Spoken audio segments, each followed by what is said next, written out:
You know, I want to say it's probably about 1975. I was out in the garden one morning at a house where Sue and I were living, northeast Minneapolis, and I heard this big rush, this noise that I had no idea how to identify, and it was a Navy balloon of all things that was coming up over an area close to where we lived called Norwegian Hill. With winds out of the north coming down, I believe it landed probably in our local athletic field. I never knew at that time really what to think of it. I didn't have the inclination to chase after this darn thing or anything, but I never forgot seeing that balloon.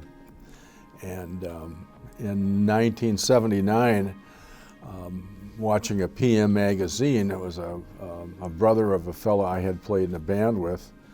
The name was real familiar, it's Bernavik, and they were starting a balloon ride business. So I called them real quick and thought this would be a great gift for my wife. Dave gave me a ride for my 29th birthday in a hot air balloon, and before the ride he had said to me, I got you the most unique birthday gift you've ever had, which of course sent my mind searching his, and I said, it's a balloon ride. It took me about a week to come up with it, but. We flew in a little Rally 6, called a Black Spectrum, beautiful little aircraft, 3 10-gallon tanks, single burner kind of thing. And we flew to the north, flew out over Round Lake. Yeah, I just had a beautiful flight. The following week, it was, I want to say on a Friday afternoon, I got a call from Brian Bernavik, and he said, my passengers canceled on me. I don't know what to do here, I've got an opening, what do you think? So, yeah, okay, let's do that. And he took us out to the St. Croix. We were down in Lakeland, and introduced us to Matt WIEDERKEHR at the BALLOONPORT. He was a dealer for Matt in Raven industry. And then we lifted off from the fire department, if I remember correctly, fire station just down the road from the BALLOONPORT. Flew out over the St. Croix, God, beautiful flight. Landed over in Wisconsin. That night we bought the balloon from Brian. He was in the process of trying to get into a bigger balloon so I could do more passenger flights. And so it was like 1 week after the fact we bought that balloon. He had a profit-sharing check that was burning a hole in his pocket, and so we took that check and we bought the balloon that we went up with initially. And, in our lives, our children were, like toddlers with a car seat and a screaming 2.5, 3-year-old who wanted to go up in the balloon with Daddy, and we had to pick him screaming out of the basket and put him in the car where he, for 15 minutes, I want to go up in the balloon with Daddy, I want to go. It was a challenge. The flying the balloon, I'm sure, was easier.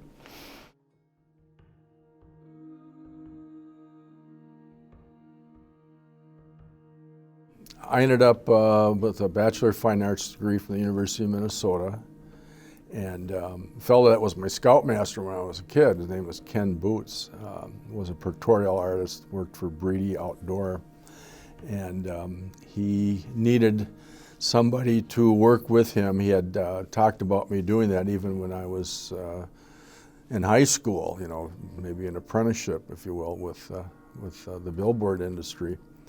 And that kind of fell apart at the time, but Ken ended up losing one of his legs. He worked on billboards up on the stage all the time, and he wasn't able to do that anymore. He needed somebody to help him with that, and that's how I segued into this billboard painting.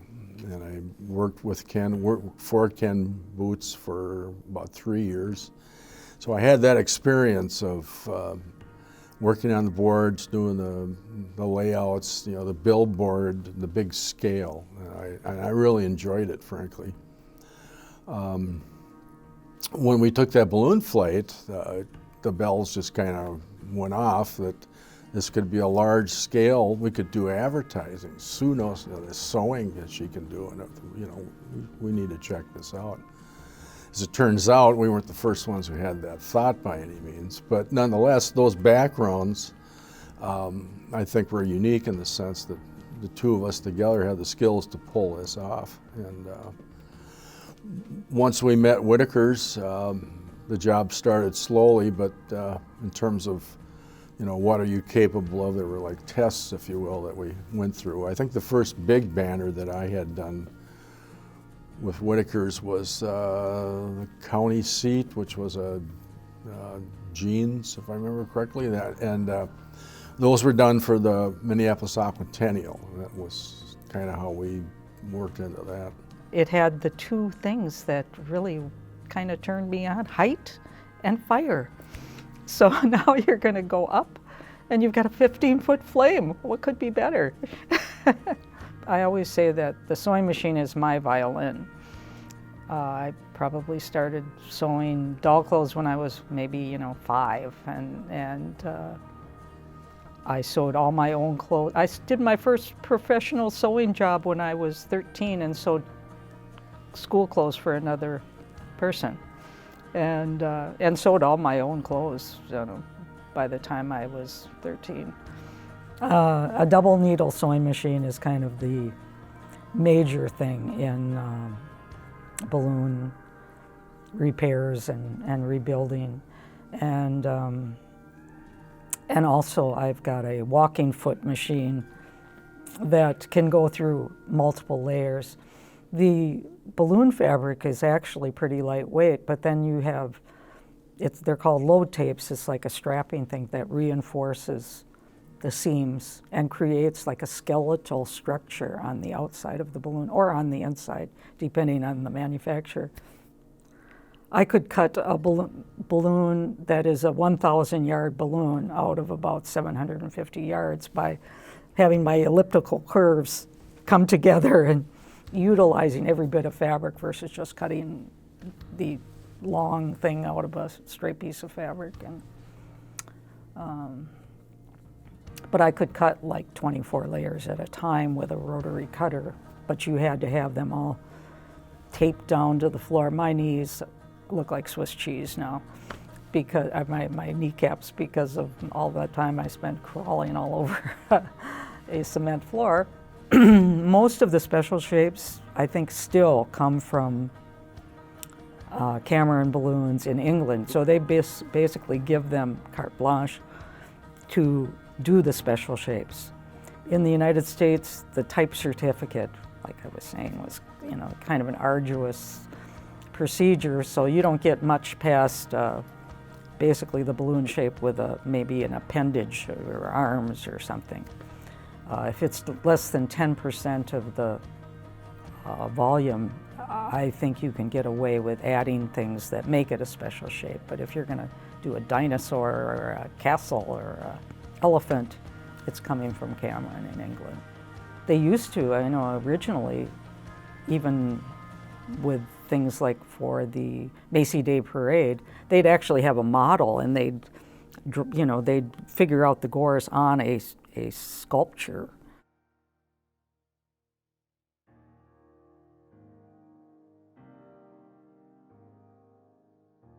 I was just totally,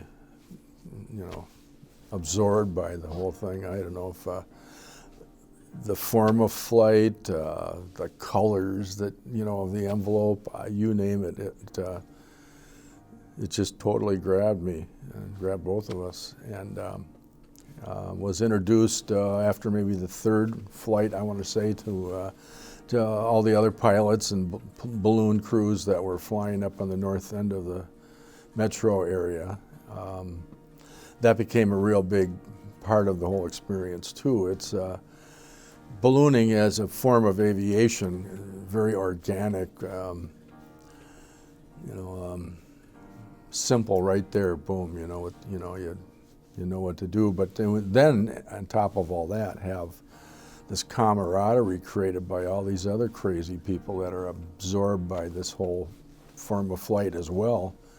It was wonderful, I was reading a National Geographic a few weeks back of flight that Ed Yost had done, one of his gas balloon attempts over the Atlantic. He didn't make it over the Atlantic, but he got close. And at the end of the article, there was a question asked about why this form of flight.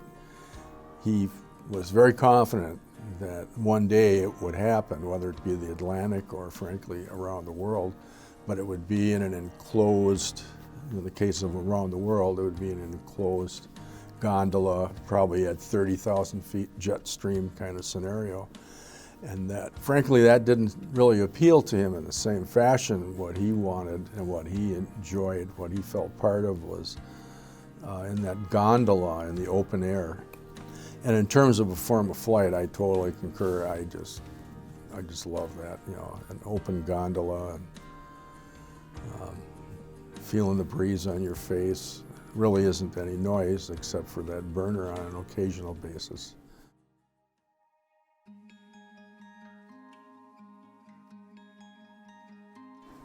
Well, I think it was the second time we were out. We flew on the St. Croix, and Brian Bernovic, who we initially went up with, was a dealer for Matt WIEDERKEHR.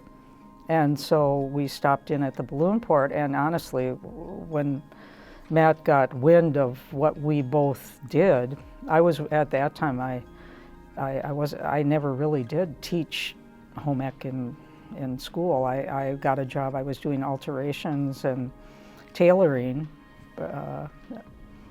And actually, with our children that age, I wasn't really working outside of the home, except I made wedding dresses for people, you know, sewing in the home for people. So he got wind of what we did, and he just latched on to us immediately.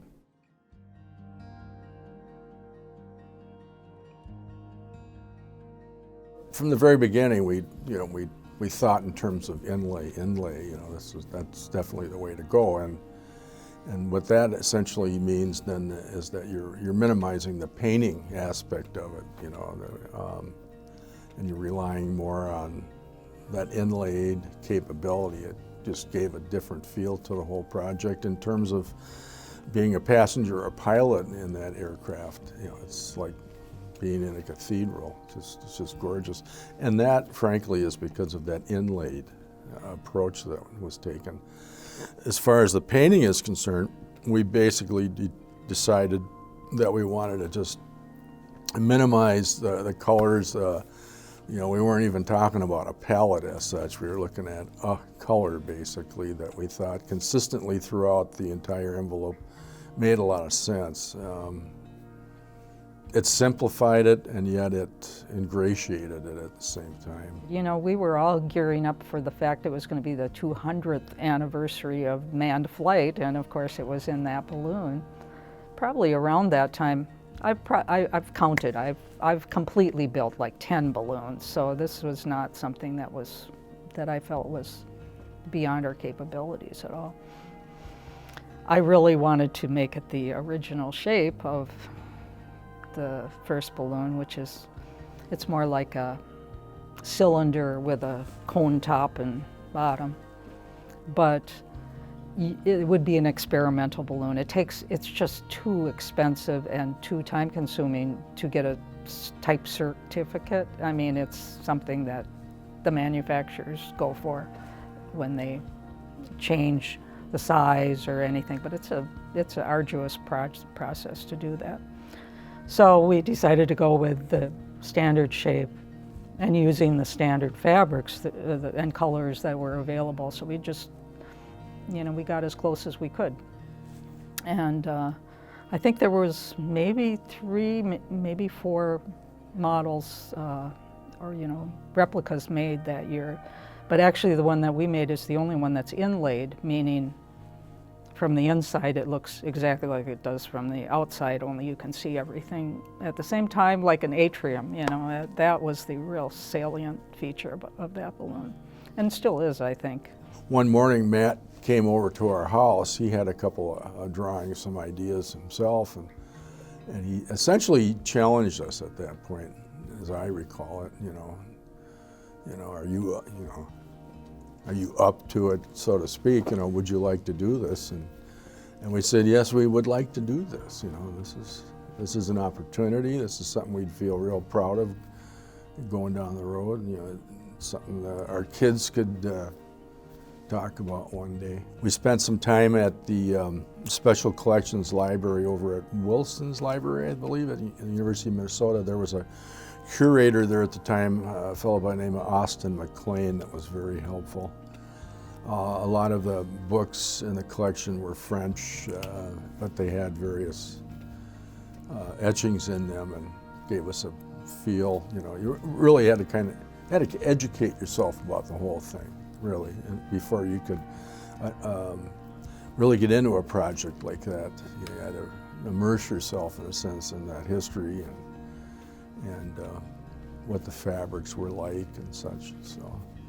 But we looked at etchings. You know, obviously there weren't photographs, but there were a lot of etchings. So we just knew of the basic features. There's eagles around the bottom, and then there's eagles and lions and these bands of color, crisscross color with circles, and Louis the 16th and fleur-de-lis, and then another band of those X's, and around the top, and then there's another kind of fleur-de-lis, and then there's the zodiac. Well, it was a challenge to take those components and space them in a pleasing way. I mean, especially the zodiac, you have 12 different things that are different sizes, so that was really probably the biggest challenge as far as really plotting something out, is to take 12 different sizes and make them have the same spacing between them on the balloon. And I had to make because it was inlaid, I duplicated the curvature of the fabric for everything. I mean, I had, okay, this is going to be from here to here, and this is what this is. You know, everything was that way, and then he had to paint it that way so that I could, after it was painted, or I could inlay those things and they would fit. You know, you're talking ellipses and elliptical gores, and you know, they had to fit. So that was all plotted out ahead of time.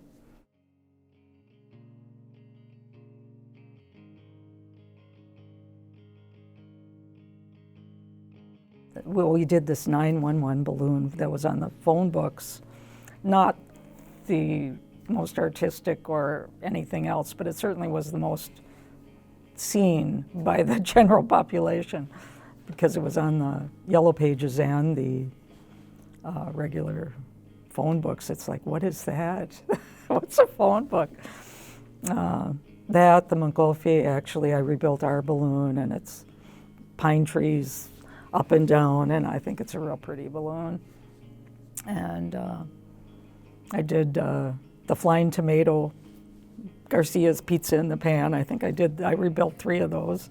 One of the other distributors for Raven Balloons, a fellow by the name of Denny Floden, Captain Fogg, if you will, and had approached us and WIEDERKEHR's to possibly do a Buick balloon. I think, if I remember correctly, we had done some other work for him, some banners and such. When we started it out, Sue put together the gores, the panels that were going to be used then for the Buick Hawk side of the balloon.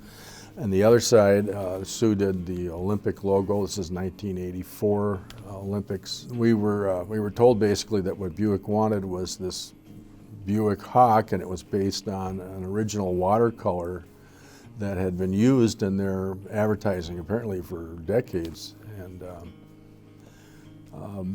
they shot us a copy of that and said, this is what we'd like you to work off of. And so from that point it was, you know, how are we going to approach this? You know, what's the means by which we can really achieve the kind of a translucent, whimsical feel that this Buick Hawk has in this watercolor. And I remember the first one I laid it out. It took a while to do that, and then I mixed the paints as that day approached. And I remember sitting in front of that Buick Hawk for probably a half hour before I put any paint to it. I remember very distinctly, thinking in terms of what a challenge this was.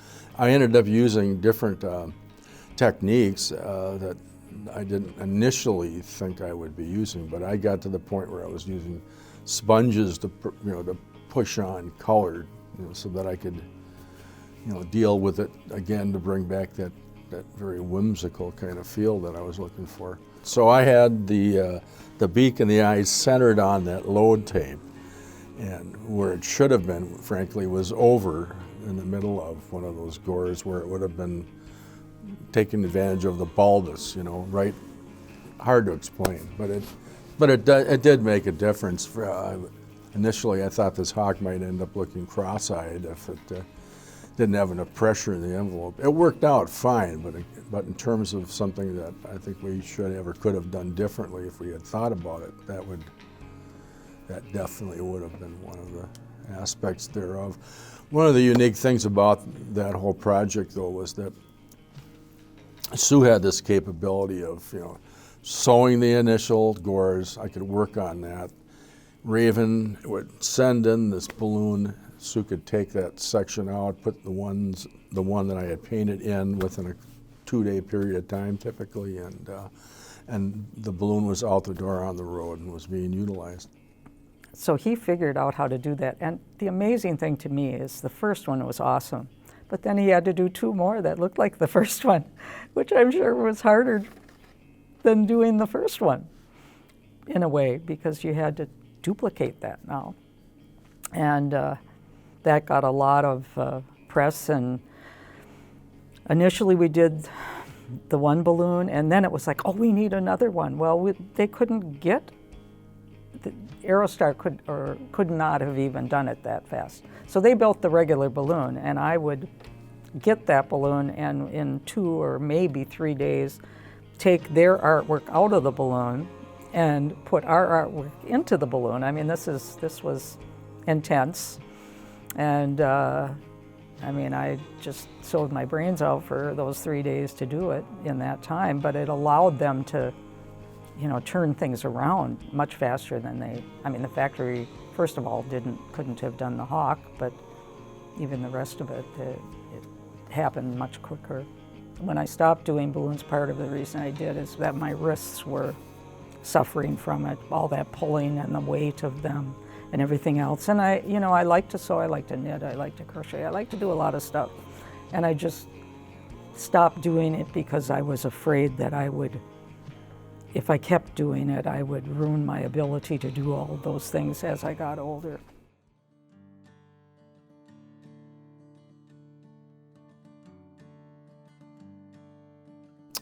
Well, I remember having lunch one afternoon up at the old golf course here in Hudson, where Rose was working there, and I think she managed the place, and Evie was also involved in that. I remember the conversation coming up. I think Rose had been promoting that vision for quite some time, frankly, and as I recall, that's how it really came together.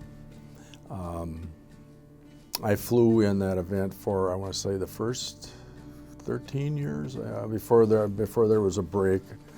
Our grandson was born on that weekend, and that kind of cramped our style in a sense. But we have returned off and on over the years, and we flew in it again this year, the 31st year.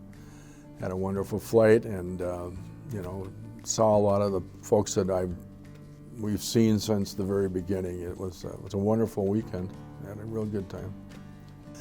Winter flying versus summer flying. There's definitely a limit that one should learn in terms of winter flying, such as Winter Carnival at 21 below is probably a little too much.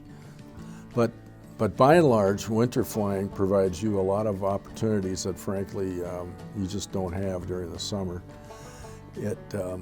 It's more forgiving without question, in a sense that you've got a lot more landing spots, But you think in terms of the aircraft and the temperatures and such, the duration of your flight goes up dramatically.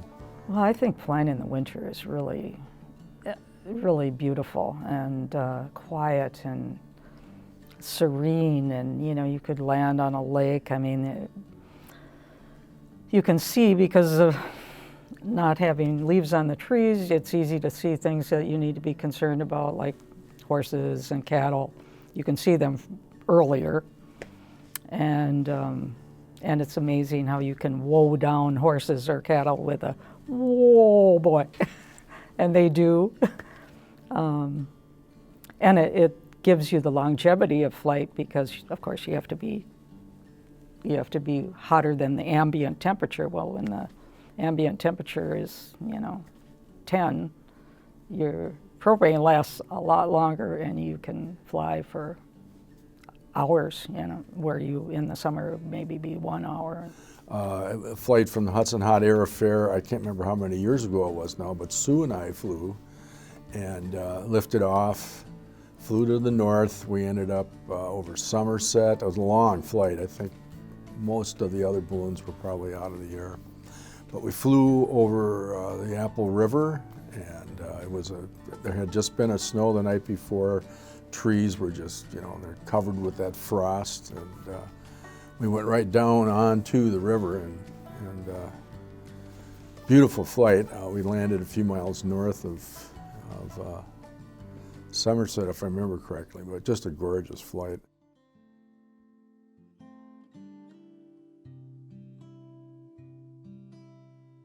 Well, and actually back in the day when we were initially flying, there were a bunch of people flying, so that made it a lot of fun.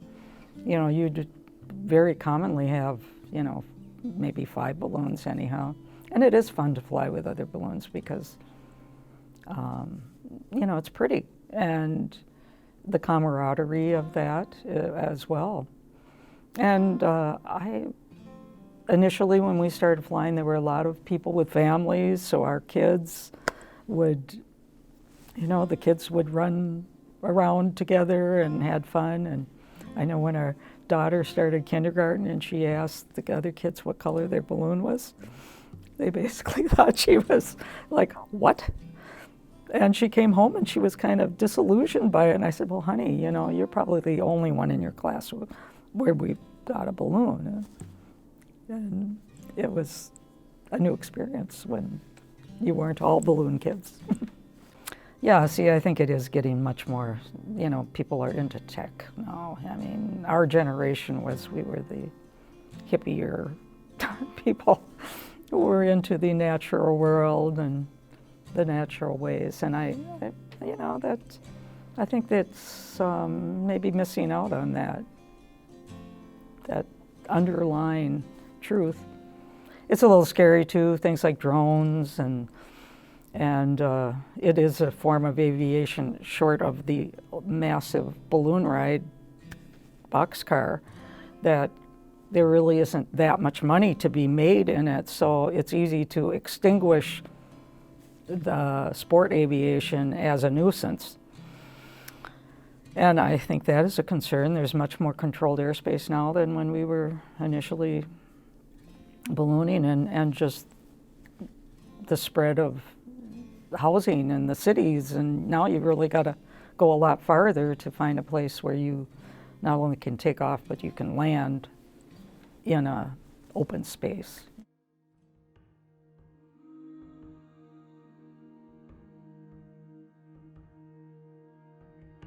It doesn't rely on instrumentation as much as it does intuitive, just natural abilities.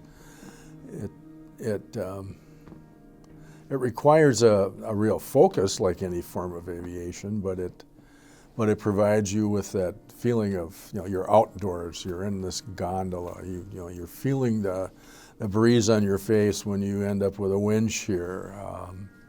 If you go up to 4,000 or 5,000 feet, you literally can see the curvature of the Earth's surface, for example. You can feel the difference in the pressure as you go up and down in that open gondola. To me, it's the form of flight. I know that, I've had conversations over the years with people that can't identify with the fact that you don't necessarily know where you're going to land or what direction, so on and so forth. And frankly, I think a lot of people really can't relate to that. But to me, that's part of the whole beauty of it as well. You don't know. You have to focus. You have to be feeling that wind on your face at different elevations. You have a lot more power than most people think in terms of really determining where that balloon is going to ultimately land. But nonetheless, it's you're feeling that organic thing. The wind directions at 500 feet are likely to be entirely different at 1,500. There's conditions on the surface that you have to take into consideration. The heating and cooling of different surfaces during a morning flight. When you fly over water, you're going to get a different effect than you are if you're flying over land. All those organic things become extremely important in terms of your overall decision making. And so you're challenged all the time when you're flying that balloon. I think it's the mystery of it. It's, where are you going? Well, we don't exactly know. And also the sort of organic nature of it, the lack of instrumentation. In fact, I don't know, the only thing I really paid attention to much is there's a pyrometer telling what the heat is in the top of the aircraft. And that's important because if it's over 250 degrees, you're going to start degrading the integrity of your fabric. So that I would pay attention to, but the other things are an altimeter, which we would set at 0 at the ground, and so, but you got so that you knew what those things were. You knew what 200 feet looked like from the balloon, so you didn't really have to pay that much attention to those things. They didn't change how you were flying, they were just telling you something you already knew. And I really like that aspect of it, of balloons, is the lack of instrumentation. And I think, it's the new crop of pilots. If you're flying with 3 GPSs, I think you're nuts. You don't, all these things, you just know by looking.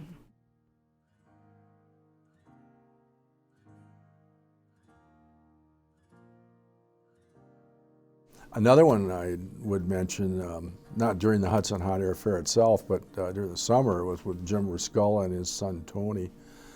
And we lifted off out of WIEDERKEHR's Balloonport and had winds out of the west taking us over the St. Croix. Flight service had assured us that 5 to 10 through sundown.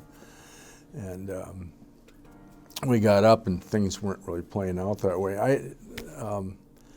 Tony, Jim's son at the time, I want to say was probably 5, maybe 6, I'm not sure the exact age, but this little guy knew every balloon in the St. Croix River Valley. He knew who the pilot was, he knew the name of the balloon, he knew the volume. He was just phenomenal, just totally absorbed. And seeing that form of flight through his eyes,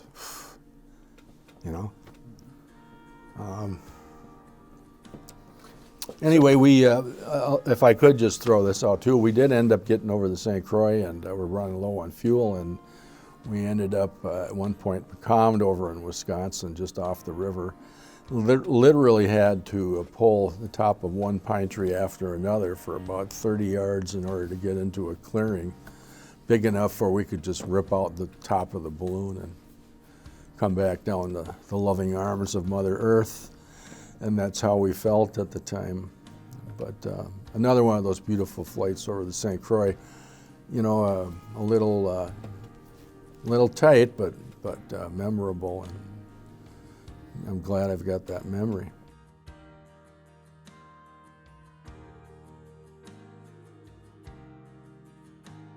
So I would take a balloon and I would just restore it to the way it was by measuring what was there.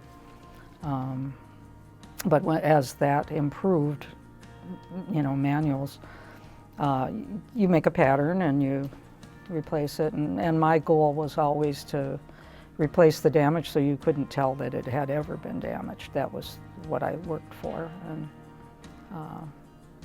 you know, I think it did that well, and as it went on, I rebuilt a lot of balloons. I mean, from the third up is how it usually would start, and they were balloons from Minnesota, but I also did balloons from other parts of the country where they would, because not that many people did that short of the factory.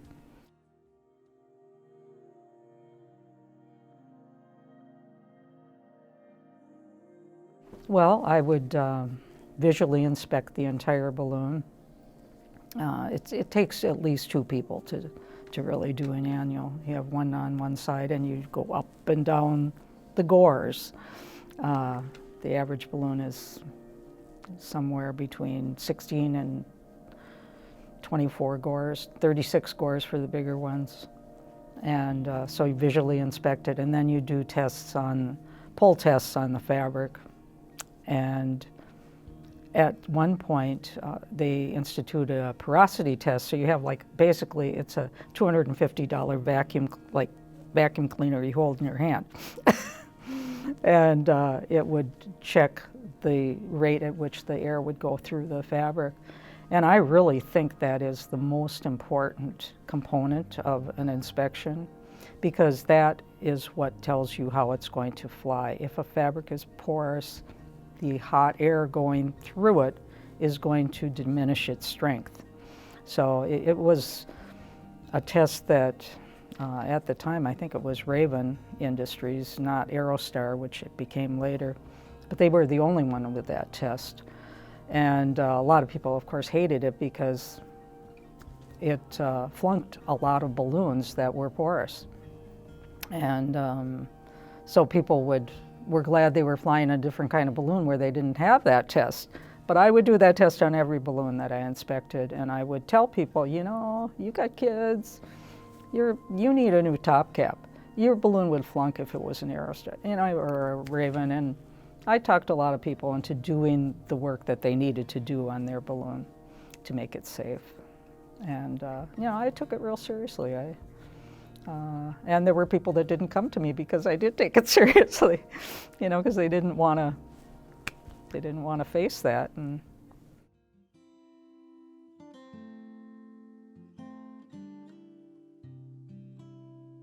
it's been ages since I've flew, but after Dave got his pilot's license, he trained me, and I flew with whoever, you know, I flew with a lot of other people, because I still think that's a really good idea. You learn something from anybody. Whether it's I want to do this or I don't want to do this, you know, sometimes. But, and I did enjoy it. And when I soloed, it was on the St. Croix, and I came down, I touched the river, and people in boats are going, wow, this is really weird. Flew off again, and where I landed, these young boys on their bicycles were in there, and I'm in the basket, and they're like, well, where's the, you know, it was difficult for apparently people to realize that a young woman could fly a balloon.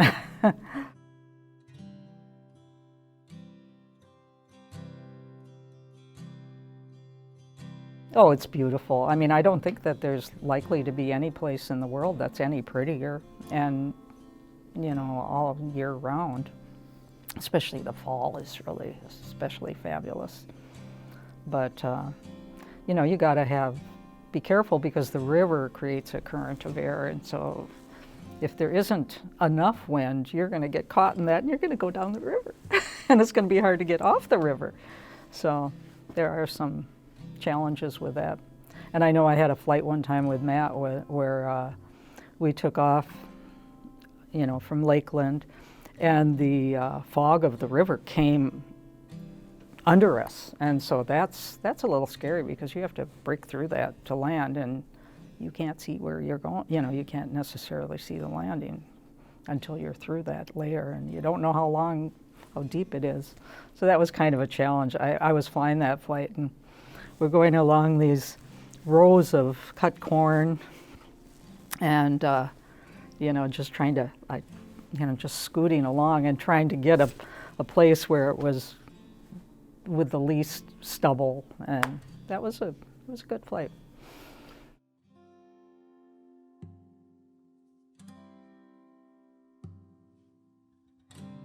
But there does seem to be more emphasis on racing at this point in time, even in terms of some of the aircrafts that are being manufactured now. They're more of a teardrop effect. Help me with this. I can't remember what they're called offhand, but they basically have the capability of ascent and descent that exceeds anything that our aircraft would be capable of. So without question, that's a competition approach. There appears, I could be wrong, but there appears to be more pilots and more enthusiasts that are into that these days than there were years ago. There's also a lot more instrumentation apparently being used. There's computers and instruments that I would never even think of using. To me, they're detrimental to my ultimate, goal, if you will, which is to feel it there and feel it here. But to each his own. But that does seem to be a big movement within the sport itself. I think that our form of aviation is probably in jeopardy in some respects, in terms of really continuing long term. But again, that's a perspective that a 40-year pilot has who started in a different time, and I can't help but think that the larger metros, for example, and the more conflict with airspace that seems to be becoming more than the reality nowadays, is probably going to create some limitations for balloon flying. But I don't know that either. One would hope that there will be another generation and that will take up that form of flight because of the fact that they got bit like we did. And if that happens, then I think ballooning will have a good future.